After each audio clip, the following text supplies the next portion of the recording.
Straight টক সিধা কথা অসমীয়া আৰু মই কিন্তু সিধা কথাতে বিশ্বাস কৰোঁ আৰু বৰ্তমান আমাৰ লগত সিধা কথা সন্দৰ্ভত আমি আলোচনা কৰিম আৰু প্ৰথমতে ক'ব বিচাৰিছোঁ বৰ্তমান সময়ত মই আছোঁ যোৰহাট লোকসভা স্থানত আৰু যদি আমি চাওঁ 2019 চনত যোৰহাট লোকসভা সমষ্টিৰ পৰা কংগ্ৰেছ দলৰ প্ৰাৰ্থী হিচাপে নিৰ্বাচনী যুঁজত অৱতীৰ্ণ হৈছিল সুশান্ত বৰগোহাঁই আৰু সুশান্ত বৰগোহাঁইৰ আমাৰ মাজত আছে এতিয়া আমি কিছু কথা পাতিম সিধা কথা পাতিম তেওঁৰ লগত আৰু এই সন্দৰ্ভত মই পোনপটীয়াকৈ সিধাকৈ সুধিছোঁ যে 2019 আৰু 2024 পাৰ্থক্য ক'ত আছে 2019 চনত কংগ্ৰেছ দল যথেষ্ট শক্তিশালী আছিলে আমাৰ তৃণমূল পৰ্যায়ত আমাৰ যিবিলাক পিচিচি বুলি কওঁ প্ৰাথমিক কংগ্ৰেছ কমিটি সেই সময়ত 1864টা প্ৰাথমিক কংগ্ৰেছ কমিটি আছিলে যোৰহাট লোকসভা অন্তৰ্গত আৰু প্ৰায় 13.5 লাখ ভোটাৰ আছিলে সেই সময়ত আৰু বৰ্তমান যেটো যোৰহাট লোকসভা সমষ্টি বিন্যাসটো অকমান ডিলিমিটেশনৰ পিছত মাজুলী সোমালে আৰু আমাৰ শিৱসাগৰ এটা সমষ্টি লুপ্ত হল বুলি নকওঁ ৰিঅৰ্গানাইজ হল সেইকাৰণে প্ৰায় 18 লাখ ভোট এবাৰ আছে এই 13 লাখ আৰু 18 লাখৰ মাজত এবাৰ যুঁজটো হ'ব আৰু 13 লাখৰ ভিতৰত মই পাইছিলো 4,60,000 ভোট তপন গগৈ ডাঙৰীয়া প্ৰায় 80,000 ভোটত এবাৰ জয়ী হৈছিল আৰু আমি যদি এভাৰেজ চাওঁ তেতিয়াহলে পাৰ সমষ্টি 4,000 ভোটত তেওঁ আমাতকে জয়ী হৈছিল এবাৰৰ তেতিয়াৰ পাৰ্থক্যটো হ'ল যে ৰাজনৈতিক যিবিলাক বাতাবৰণ বুলি কওঁ যেটো ৰাজনৈতিক এটমস্ফিয়াৰ পলিটিক্যাল এটমস্ফিয়াৰ তেতিয়া আৰু এতিয়া মাজত যথেষ্ট পাৰ্থক্য হৈছে আৰু ভাৰতীয় জনতা পাৰ্টিয়ে এবাৰ মহিলাসকল নতুন প্ৰজন্মৰ যুৱকসকল যেনে ধৰণে ওলাই আহিছে মই ভাবো যে এই যেটো নিৰ্বাচন হ'ব তপন গগৈ ডাঙৰীয়া যথেষ্টখিনি ভোটত জয়ী হ'ব আৰু এটা কথা মই ক'ব বিচাৰিছোঁ প্ৰথম অৱস্থাতে সেই সময়ত তৰুণ গগৈ ডাঙৰীয়া শৰৎ কটকী ডাঙৰীয়া আদি কৰি কংগ্ৰেছৰ আমি সকলোখিনি 10টা বিধানসভা সমষ্টিতে শক্তিশালীভাৱে সাংগঠনিক যিবিলাক কাম কাজ সেইবিলাক কৰি আছিলোঁ বৰ্তমান কিন্তু তেনেকুৱা ধৰণৰ দেখিবলৈ পোৱা নাই আৰু দ্বিতীয়তে যেটো কেই ঘণ্টামান বাকী আছে আৰু কিছু সময়তে 19 এপ্ৰিলৰ ভোটদান প্ৰক্ৰিয়া আৰম্ভ হ'ব গতিকে এইবাৰৰ ক্ষেত্ৰত আমি যদি চাই যে ভোটদান প্ৰক্ৰিয়াৰ জনসাধাৰণৰ সঁহাৰি অংশগ্ৰহণৰ কি ধৰণে পাইছে কাৰণ আমি নিজে দেখা পাইছো যে নিশাৰ মাজত আপোনাৰ গাঁৱৰ ভিতৰুৱা অঞ্চলত আমি পাইছো প্ৰথম কথা হ'ল যে এইবাৰ প্ৰাৰ্থীজন হ'ল গৌৰৱ গগৈ ডাঙৰীয়া পৰিচয়ৰ প্ৰয়োজন নাই কাৰণ তেওঁ প্ৰাক্তন মুখ্যমন্ত্ৰী তৰুণ গগৈ ডাঙৰীয়াৰ পুত্ৰ আৰু তেওঁ দুবাৰকৈ সাংসদ হৈছে তেওঁ সাংসদত কিছু বক্তব্য ৰাখিছে হেলৈ কিছু আলোচনা আমাৰ নতুন প্ৰজন্মৰ বাবদ আছিলে প্ৰথম পৰ্যায়ত গৌৰৱ গগৈ ডাঙৰীয়া যেনে ধৰণে নিৰ্বাচনী প্ৰক্ৰিয়াই আৰম্ভ কৰিছিল নিৰ্বাচনী যুদ্ধত যেনে ধৰণে তেওঁ অৱতীৰ্ণ হৈছিল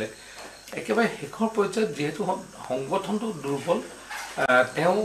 কংগ্ৰেছ দলটো তেওঁ সহায় কৰিব পৰা অৱস্থাত নাই কিছু ভোট তেওঁ পাব যিখিনি গৌৰৱ গগৈ বা তৰুণ গগৈ পুত্ৰ হিচাপে পাব কিন্তু ভাৰতীয় জনতা পাৰ্টিৰ সাংগঠনিক শক্তিটো একেবাৰে বুথ পৰ্যায়ত আৰম্ভ হৈছে আৰু এই বুথ পৰ্যায়ৰ শক্তিয়ে দি আমি এবাৰ প্ৰায় 2.5 লাখ ভোটত আমি জয়ী হ'বলৈ সক্ষম হৈছোঁ আৰু দ্বিতীয়তে আপুনি যেহেতু বৰ্তমান পূৰ্বৰ থাওৰা সমষ্টি সমষ্টিৰ পৰাই আছিল গতিকে আপুনি এইবাৰ পূৰ্বতকৈ কিমান ভোট আপুনি বেছিকৈ ভাৰতীয় জনতা পাৰ্টিৰ প্ৰাৰ্থী তপন গগৈৰ হাতত দিব থাওৰা সমষ্টিটো বৰ্তমান 95 ডিমো সমষ্টি হিচাপে ডিলিমিটেডৰ পিছত যেহেতু নিৰ্বাচনবিলাক ডিলিমিটেড চিটত হ'ব সেইকাৰণে ডিমো সমষ্টি হিচাপে এবাৰ আমি প্ৰতিদ্বন্দ্বিতা কৰিম আৰু দ্বিতীয় কথাটো যে ইয়াতে এটা সময়ত 1,15,000 ভোট আছিলে এবাৰ 1,80,000 ভোট প্ৰায় আৰু আমি যদি চাওঁ যে ভোটাৰৰ মাজত যেটো উৎসাহ দেখিবলৈ পোৱা যায় সাধাৰণতে বিধানসভা নিৰ্বাচনত লোকসভা নিৰ্বাচনত ইতিমধ্যে ভাৰতবাসীয়ে সিদ্ধান্ত লৈ লৈছে যে নৰেন্দ্ৰ মোদী তৃতীয়বাৰৰ কাৰণে প্ৰধানমন্ত্ৰী হ'ব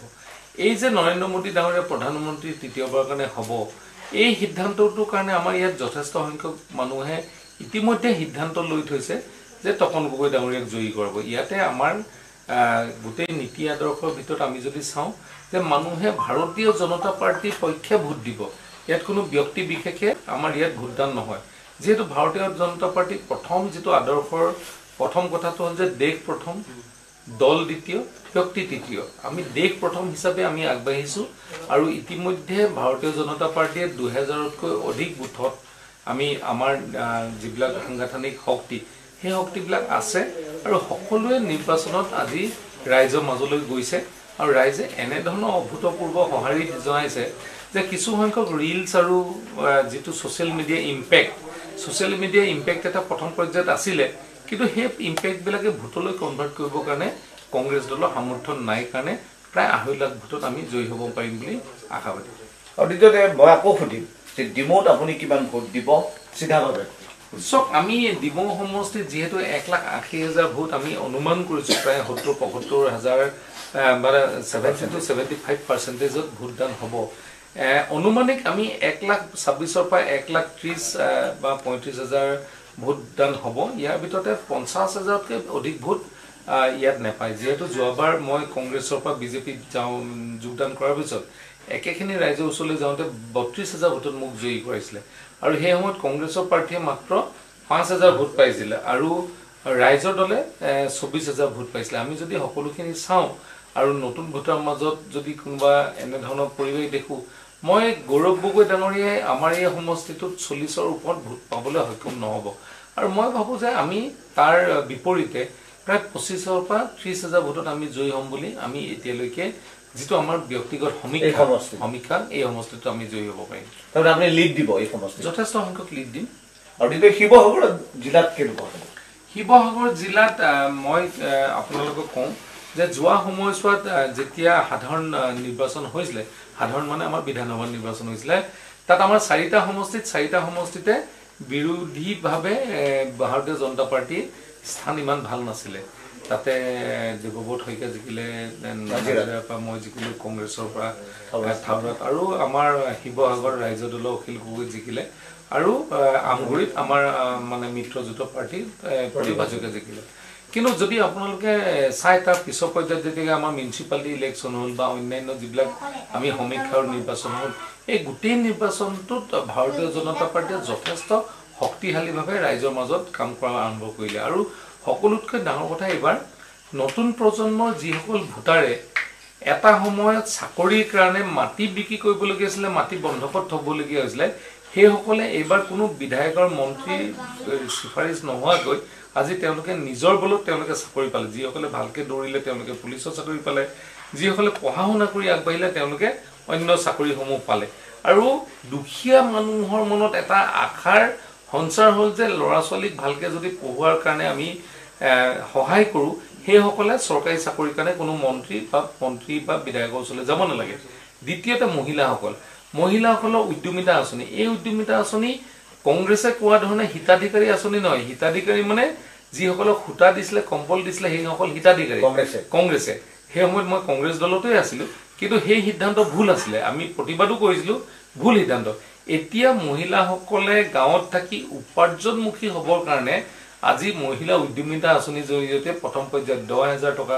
দ্বিতীয় পৰ্যায়ত 25,000 তাৰ পিছত 50,000 টকা দি তেওঁলোকে ঘৰত থকা মাটিখিনিত ছাগলী পালন কুকুৰা পালন হাঁহ পালন গাহৰি আদি পুহি পেলাই তেওঁলোকে যাতে নিজৰ পৰিয়াল আগবঢ়াই দিব পাৰে তাৰ বাবে চৰকাৰৰ যেটো সিদ্ধান্ত সেই সিদ্ধান্তত আজি যথেষ্ট সংখ্যক মহিলাই ভাৰতীয় জনতা পাৰ্টিক আজি মুকলি সমৰ্থন দিবৰ কাৰণে আগবাঢ়ি ওলাই আহিছে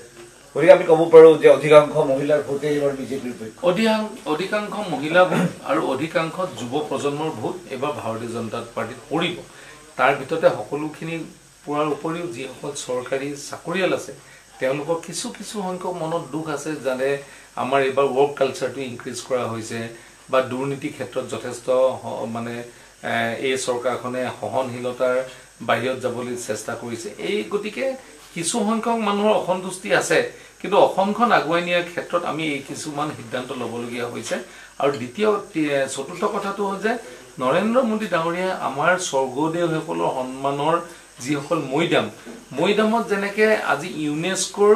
ৱৰ্ল্ড হেৰিটেজ সাইট মানে কাৰণে যিখিনি তেওঁলোকে কৰিছে অসম চৰকাৰ ডক্টৰ হিমন্ত বিশ্ব শৰ্মা ডাঙৰীয়া এই কামখিনিৰ কাৰণে যথেষ্ট সংখ্যক আহোম সম্প্ৰদায়ে গোটেই অসমৰ ভিতৰত হাইয়েষ্ট ভোটাৰ বুলি ক'লে ডিমৌ সমষ্টিটো হয় আহোম ভোটাৰসকলে এবাৰ ভাৰতীয় জনতা পাৰ্টিৰ পক্ষে থিয় দিছে কাৰণ ভাৰতীয় জনতা পাৰ্টিয়ে আজিৰ দিনটোত আমাৰ বীৰ জাতীয় বীৰ বুলি যদিও কওঁ আহোমৰ আমাৰ লাচিত বৰফুকনক আজি সন্মান আৰু স্বীকৃতি দিয়াৰ কৰিছে আৰু দ্বিতীয়তে আমাৰ যিবিলাক মৈদামসমূহ এই মৈদামসমূহো আজি বিশ্ব ঐতিহ্য ক্ষেত্ৰ হিচাপে স্বীকৃতিৰ কাৰণে আমাৰ চৰকাৰকেইখনে সহায় কৰিছে আৰু তৃতীয়তে আমাৰ ৰংঘৰৰ কিনাৰতে লাগি থকা যিখিনি মাটি আছে তাত সৌন্দৰ্য বৰ্ধন লাইট এণ্ড সাউণ্ডৰ যোগেদি আহোমৰ সকলো স্বৰ্গদেউসকলৰ বিষয়ে জনোৱাৰ বা আমাৰ সেই সময়ত আমাৰ বুৰঞ্জী যিবিলাক কথা বতৰা যাতে বাহিৰৰ মানুহে আহিও সেই কথাবিলাক জানিব পাৰে এই গোটেই কথাখিনি কাম কৰা চৰকাৰখনে হৈছে ভাৰতীয় জনতা পাৰ্টি চৰকাৰ আৰু মুখ্যমন্ত্ৰী ডক্টৰ হিমন্ত বিশ্ব শৰ্মা ডাঙৰীয়া আৰু নৰেন্দ্ৰ মোদী ডাঙৰীয়া সেইকাৰণে আহোম সম্প্ৰদায়ৰ অধিকাংশ লোকে এইবাৰ ভাৰতীয় জনতা পাৰ্টিৰ পক্ষে ভোটদান কৰিব আমি যদি চাওঁ যে পূৰ্বৰ পৰা অধিকাংশ কিন্তু আহোম সম্প্ৰদায়ৰ লোকে কংগ্ৰেছ দলৰ প্ৰায় ভোট বেংক বুলি ক'লেও ভুল নাছিল এনেকৈ ভোটদান কৰি আহিছিলে কিন্তু আপুনি কিহৰ যিকেইটা আপুনি বিষয়বস্তু উত্থাপন কৰিছে হয় সেইকেইটা যথেষ্ট অৱদান আছে কিন্তু এতিয়াও কৈ আছে যে গৌৰৱ গগৈ বা লুৰিণজ্যোতি গগৈ দুইটা কথাই কৈ আছে যে গগৈসকল তেওঁলোকৰ পেক্ষণ বা আহোম সকলৰ ওপৰত এই কথাটোত আপুনি কিমান পৰিমাণে নস্যাৎ কৰে চাওক গগৈ উপাধি আৰু ৰাজনীতিটো আহোম সম্প্ৰদায়ৰ লোক বিজেপিটো আছে কংগ্ৰেছতো আছে কিন্তু ভাৰতীয় জনতা পাৰ্টীয়ে যিখিনি কাম আজি আহোম সম্প্ৰদায়ৰ কাৰণে কৰিছে কোনো কাম আজিলৈকে কোনো এখন চৰকাৰে কৰা নাছিলে ইয়াতে হিতেশ্বৰ শইকীয়াৰ নাম এইকাৰণে উল্লেখ কৰোঁ সেই সময়ত তেওঁ মেডাম মেফিৰ যোগেদি আহোম সম্প্ৰদায়ক একগোট কৰিবলৈ চেষ্টা কৰিছিলে কিন্তু তৰুণ গগৈ ডাঙৰীয়াই আহোম সম্প্ৰদায়ৰ কাৰণে কামখিনি কৰাৰ ক্ষেত্ৰত তেওঁ যি সিদ্ধান্ত ল'ব লাগিছিল সেই সিদ্ধান্তটো নল'ল মানসিকভাৱে আহোম সম্প্ৰদায়ৰ ভাৱে কাম কৰিবৰ কাৰণে তেওঁ কেতিয়াও কোনো পৰিকল্পনা লোৱা নাছিলে কিন্তু তেওঁ আহোম হিচাপে আজি তৃতীয়বাৰ কাৰণে মুখ্যমন্ত্ৰী হৈছিলে এটা কথা আপোনালোকে চাব যে আহোম মানে সম্প্ৰদায় বা জনজাতিৰ কাৰণে যিখিনি কৰিব লাগে সেই কোনো কাম সেই 15টা বছৰ কৰা নেদেখিলোঁ আৰু নেদেখাৰ কাৰণে আজি আহোম সম্প্ৰদায়ৰ লোকসকলে ভাৰতীয় জনতা পাৰ্টিৰ পক্ষে ভোট দিব আৰু আমি যিখিনি কাম প্ৰচেষ্টা কৰিছোঁ যে আজি মৈদামসমূহক বিশ্বৰ দৰবাৰত চিনাকি কৰি দিবৰ কাৰণে নৰেন্দ্ৰ মোদী ডাঙৰীয়াই সমগ্ৰ ভাৰতবৰ্ষৰ পৰা অকল এটা ছাইটকে ইউনেস্কোৰ ৱৰ্ল্ড হেৰিটেজ ছাইট বা কৰিবৰ কাৰণে যিটো প্ৰচেষ্টা হাতত লৈছে সেই প্ৰচেষ্টাৰ বাবে আহোম সম্প্ৰদায়ৰ লোকসকলে সদায় ভাৰতীয় জনতা পাৰ্টিৰ পক্ষে তেওঁলোকে ভোটদান কৰিব মই 2019লৈকে ঘূৰি গৈছোঁ সেই সময়ত যিহেতু আপুনি কংগ্ৰেছ দলৰ যোৰহাটৰ লোকসভাৰ সন্মানীয় সদস্য আছিল মানে প্ৰাৰ্থিত আছিল গতিকে সেই সময়ত আপুনি বৰ্তমানৰ প্ৰাৰ্থী গৌৰৱ গগৈ আপোনাৰ পাৰ্শ্বৱৰ্তী কলিয়াবৰৰ প্ৰাৰ্থী আছিল তেওঁৰ পৰা সহায় সহযোগ পাইছিল চাওক মই যেতিয়া প্ৰথমবাৰৰ কাৰণে জাতীয় কংগ্ৰেছ দলৰ পৰা প্ৰাৰ্থী পাইছিলোঁ সেই সময়ত মোৰ এতিয়াও মনত পৰে তৰুণ গগৈ ডাঙৰীয়াই প্ৰথম এটা ঘোষণা নহয় প্ৰেছত কৈছিলে যে দুজন প্ৰাৰ্থী তেওঁ নহয় বুলি কৈছিলে এজন সুশান্ত বৰগোহাঁই আৰু দ্বিতীয়জন হ'ল আমাৰ ভানু MGBK ভানু তেওঁ যিটো ষ্টেটমেণ্ট দিলে সেই ষ্টেটমেণ্টে যথেষ্ট মোক ক্ষতি হৈছিলে আৰু সেই সময়ত মই তিতাবৰত কেম্পেইনিং কৰিবৰ কাৰণে প্ৰায় 10 দিন ৰখিবলগীয়া হৈছিলে কাৰণ তৰুণ গগৈ ছাৰ তিতাবৰ নোহোৱালৈকে মই সোমাব পৰা অৱস্থাত নাছিলোঁ সেই সময়ত যিটো সাংগঠনিক ব্যৱস্থা আছিলে তাৰ যোগেদি যদি তেখেতে অকমানো সহায় কৰিলেহেঁতেন হয়তো মই সাংসদ হিচাপে নিৰ্বাচিত হ'লো হয় কিন্তু তাৰ বিপৰীতে যদি দেখা যায় গৌৰৱ গগৈক জিকাবৰ কাৰণে সেই সময়ত সকলোৱে উঠি পৰি লাগিছিলে আৰু গৌৰৱ গগৈ কেন্দ্ৰিক নিৰ্বাচন হৈছিলে আজি যদি পৰিয়াল কেন্দ্ৰিক নিৰ্বাচনবিলাক এনেকৈ হয় আমাৰ নিচিনা যিবিলাক সাধাৰণ ঘৰৰ পৰা আজি ৰাজনীতি পথাৰলৈ আগবাঢ়ি আহিছোঁ সেইসকলৰ যথেষ্টখিনি কষ্ট হয় দলীয়ভাৱে আমি যোৱা 28টা বছৰ কংগ্ৰেছক পোষ্টাৰ মাৰিলোঁ NSY কৰিলোঁ বাছত গ'লোঁ চিঠি বিলালোঁ সহায় কৰিলোঁ সংগঠনত আগবাঢ়িলোঁ অকল তেখেতৰ পুত্ৰ হিচাপে যদি গৌৰৱ গগৈ তেওঁলোকে অগ্ৰাধিকাৰ পায় যি কেতিয়াও NSY কৰা নাছিলে যুৱ কংগ্ৰেছ কৰা নাছিলে সিধা মুখ্যমন্ত্ৰীৰ পুত্ৰ হিচাপে তেওঁ আগবাঢ়ি গৈ পেলাই কংগ্ৰেছ দলৰ নেতৃত্ব লৈছিলে তেতিয়া আমাৰ বহুত মনত দুখ হয় আৰু আমি যেতিয়া হাৰিছিলোঁ সেই সময়ত মনৰ দুখত কাকো একো ক'ব পৰা নাছিলোঁ কিন্তু গোটেইখিনি মানে আমি অন্তৰংগই মানে অন্তৰত আমি সেইখিনি সোমোৱাই ৰাখিছিলোঁ আৰু এটা কথা আপোনালোকে চাব যে যেতিয়ালৈকে কংগ্ৰেছ দলত কোনোবা এজন শীৰ্ষ নেতাৰ পুত্ৰ বা কন্যা নহয় তেতিয়ালৈকে ৰাজনীতি ক্ষেত্ৰত খোজ পেলাবলৈ যথেষ্ট কষ্ট হয় বিজয় সন্দিকৈ ডাঙৰীয়াই ইয়াৰ ব্যতিক্ৰম হয় তাৰ বাদ দি মই বাকী যিখিনি মানুহ দেখিছোঁ তেওঁলোকে প্ৰথমতে নিজৰ সিট তাৰপিছত নিজৰ পুত্ৰ বা কন্যাৰ সিটটোহে প্ৰথমতে সিকিউৰ কৰি পেলাই তেওঁলোকে ৰাজনীতি কৰে সেইকাৰণে যিসকলে কংগ্ৰেছ কৰি বহুত কষ্ট কৰিছিলে সেইসকলে লাহে লাহে কংগ্ৰেছ দলৰ পৰা আঁতৰি আহি বেলেগ দলত যোগদান কৰা দেখিছোঁ আৰু বৰ্তমান পৰিস্থিতিত আমি দেখিছোঁ যে যোৰহাটত গৌৰৱ গগৈৰ লগত প্ৰায় কংগ্ৰেছৰ কোনো নেতাই নাই বুলি ক'লেও ভুল নহ'ব আৰু এই ক্ষেত্ৰত আমি ক'ব পাৰোঁ যে শেষত আপোনাৰ পৰা সেই কথাখিনি শুনিব বিচাৰিছোঁ পোনপটীয়াভাৱে যে প্ৰকৃতাৰ্থত যোৰহাটত কিমান ভোটৰ ব্যৱধানত গৌৰৱ গগৈ পৰাজিত হ'ব বা তপন গগৈ ডাঙৰীয়া বিজয়ী হ'ব? চাওক, মই যিটো মোৰ দীৰ্ঘদিনীয়া ৰাজনৈতিক অভিজ্ঞতা, এইটো ৰাজনৈতিক অভিজ্ঞতাত ইতিমধ্যে মই 4টা নিৰ্বাচন খেলিছোঁ খুব কম বয়সত। গৌৰৱ গগৈ ডাঙৰীয়াই খুব কমপক্ষেও 2.5 লাখ মান ভোটত এইবাৰ পৰাজিত হ'ব। আৰু সকলোতকৈ ডাঙৰ কথা, গৌৰৱ গগৈ ডাঙৰীয়াক পৰাজয় কৰাৰ ক্ষেত্ৰত কংগ্ৰেছৰ এটা বৃহৎ ডাঙৰ নেতৃত্বই এইবাৰ ষড়যন্ত্ৰ কৰি তেওঁক আজি যোৰহাটলৈ পঠাইছে। নহ'লে তেওঁ যদি আজি নগাঁও চিটত কম্পিটিশ্যন মানে প্ৰতিদ্বন্দ্বিতা কৰিলেহেঁতেন বা নিজৰ যিটো কাজিৰঙা চিট বুলি কওঁ সেইটোতো যদি প্ৰতিদ্বন্দ্বিতা কৰিলেহেঁতেন যথেষ্টভাৱে আগবাঢ়ি যোৱাৰ সম্ভাৱনা থাকিলেহেঁতেন। কিন্তু এইবাৰ যিটো আমাৰ যোৰহাট লোকসভা নিৰ্বাচন হৈছে,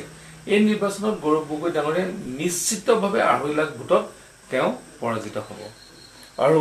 এয়া আছিল সুশান্ত বৰগোহাঁই ডাঙৰীয়া আৰু তেওঁ চিধা কথাত ষ্ট্ৰেইট টকত স্পষ্টভাৱে ক'লে যে প্ৰায় 2.5 লাখ ভোটত বিজেপি দলৰ প্ৰাৰ্থী তপন গগৈ ডাঙৰীয়া যোৰহাটৰ পৰা বিজয় সাব্যস্ত হোৱাৰ কথা। কিন্তু 19 তাৰিখে যিহেতু কেইঘণ্টামান বাকী আছে, গতিকে বেলট বক্সৰ বা EVM মেচিনত আবদ্ধ হৈ যোৱাৰ পিছতেই হয়তো ফলাফল 4 জুনত এই ফলাফলসমূহ জনসাধাৰণৰ সন্মুখত আহিব।